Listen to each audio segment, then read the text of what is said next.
안녕하세요. 여러분이 공유해주신 자료들 덕분에 오늘은 미국 상속계획과 세금 혜택의 세계로 한번 깊이 들어가 보겠습니다. 네, 안녕하세요. 용어가 좀 어렵게 느껴질 수도 있지만 저희가 핵심만 딱 짚어서 하실 수 있게 도와드릴게요. 바로 시작해 볼까요? 네, 좋습니다. 특히 2026년에 세법이 크게 바뀔 수도 있다는 얘기가 있어서 지금 이 시점에 딱 맞는 주제 같아요. 맞아요. 그 얘기 들었어요. 오늘 이 딥다이브에서는 기본적인 증유세, 상속세 개념부터 시작해서요. 자산을 좀 효과적으로 넘겨주고 또 세금 혜택은 어떻게 최대한 활용할 수 있는지 그런 전략들을 좀 명확하게 알아보는 게 목표입니다. 좋습니다. 그럼 기본부터 가볼까요? 매년 세금 없이 줄 수 있는 돈. 그 연간 증여세 면제액이라는 거 있잖아요. 네, 있죠. 2025년에는 1인당 19,000달러라고 하던데요. 그럼 부부면 38,000달러까지. 와, 이거 꽤 큰데요? 그렇죠. 이게 매년 쓸 수 있는 한도인데 뭐랄까 그 해에 안 쓰면 그냥 없어지는 거예요. 쿠폰처럼요. use it or lose it이네요.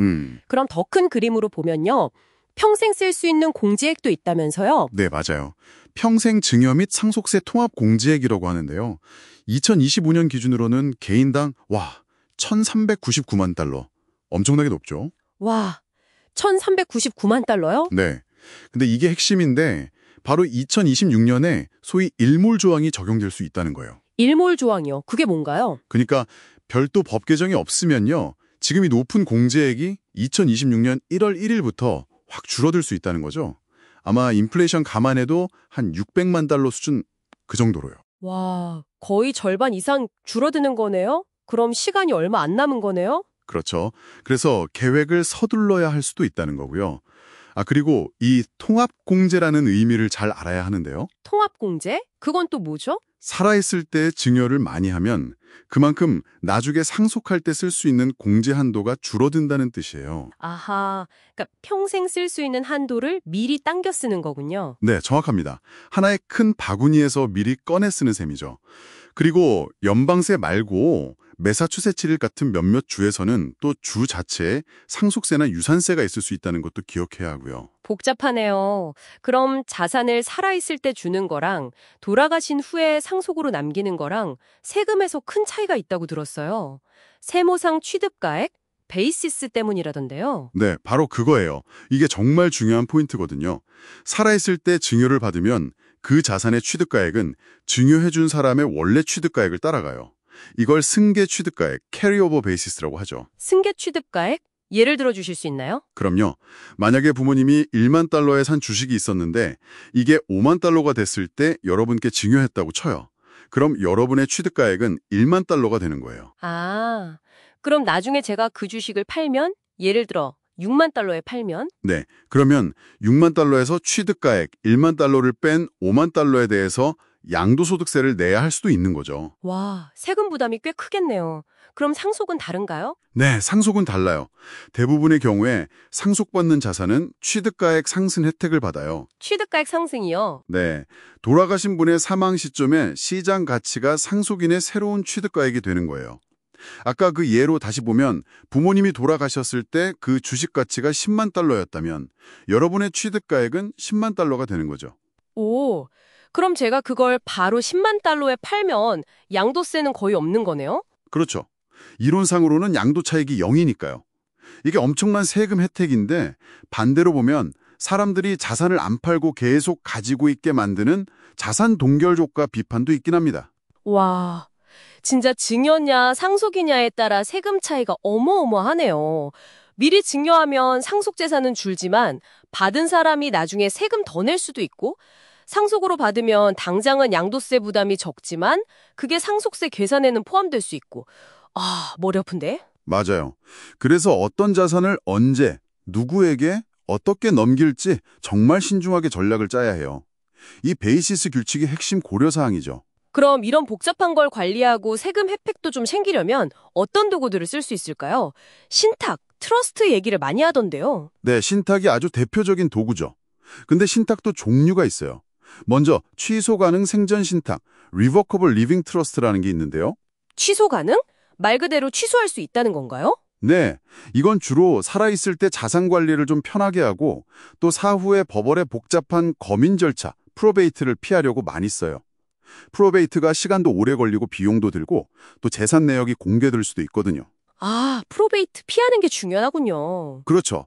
근데 이 신탁은 설정자가 여전히 통제권을 가지고 있기 때문에 상속세 자체를 줄이는 효과는 거의 없어요. 그럼 상속세를 줄이려면 어떤 신탁을 써야 하는 거죠? 그럴 때는 취소 불능 신탁이 필요합니다. 이 신탁에 자산을 한번 넣으면 말 그대로 취소가 안 되고 일반적으로 그 자산은 설정자의 과세 대상 유산에서 빠지게 돼요. 오, 그럼 세금을 확실히 줄일 수 있겠네요. 네, 강력한 방법이죠. 하지만 큰 단점이 있어요. 자산에 대한 통제권을 완전히 포기해야 한다는 거예요. 이 점을 꼭 이해하셔야 해요. 통제권 포기라. 쉽지 않은 결정이겠네요. 그렇죠. 특히 취소불능 생명보험 신탁, ILIT 같은 건 생명보험금을 상속세 대상에서 제외하는 데 아주 유용하게 쓰입니다. 아, 생명보험금도 상속세 대상이 될 수 있군요. IL라이트를 쓰면 그걸 피할 수 있고요. 네, 맞습니다. 신탁 말고 다른 방법은 없을까요? 예를 들어 가족 사업체 같은 걸 물려줄 때는 좀 다른 방법이 있을 것 같은데요. 좋은 질문이에요. 그럴 때 쓰는 도구 중 하나가 가족 합자회사, Family Limited Partnership, FLP라는 게 있어요. FLP요? 그건 어떻게 하는 건가요?